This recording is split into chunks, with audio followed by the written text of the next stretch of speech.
a deux essentiels, ça va être le sujet de la qualité et ça va être le sujet du respect de la réglementation. Pourquoi? Parce que tout simplement les projets qui étaient des projets tests vont devenir des projets industriels. Et pour pouvoir industrialiser un projet, il faut s'assurer qu'on travaille sur une matière qui est exploitable et respectueuse des lois. Donc une fois qu'on dit ça, il y aura forcément de conséquences d'un point de vue organisationnel. C'est un sujet de gouvernance et d'organisation clarifié. Donc il y aura des nominations à faire.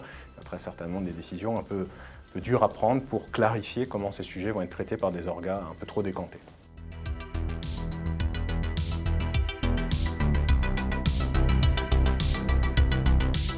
Plus que mythe ou réalité, un objectif.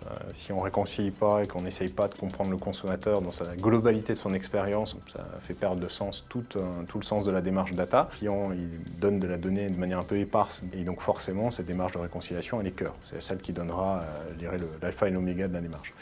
Sauf que la réconciliation n'est pas évidente, puisqu'on n'a rien fait au départ pour que sa donnée soit réconciliable, elle n'a pas été collectée à cette fin-là, et en plus, naturellement, les systèmes n'ont pas été faits pour interopérer. Donc, une démarche qui, dès le départ, je dirais par design, fait que la donnée soit réconciliable, notamment en poussant et en justifiant l'identification, c'est vraiment un objectif pour un marketeur aujourd'hui quand il lance un projet data.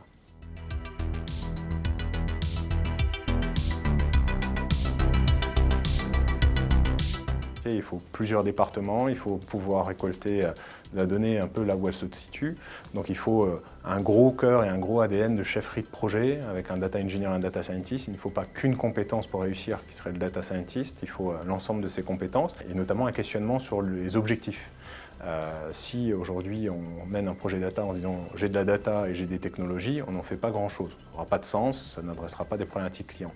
Donc mettre l'objectif naturellement au cœur de la démarche, un objectif centré sur le client final, sauf qu'on n'y arrivera pas en une seule itération, donc il va falloir mettre de l'agilité là-dedans, il va falloir accepter l'essai-erreur. Une fois qu'on a ces ADN-là, après on peut naturellement commencer à faire des projets qui in fine s'industrialisent.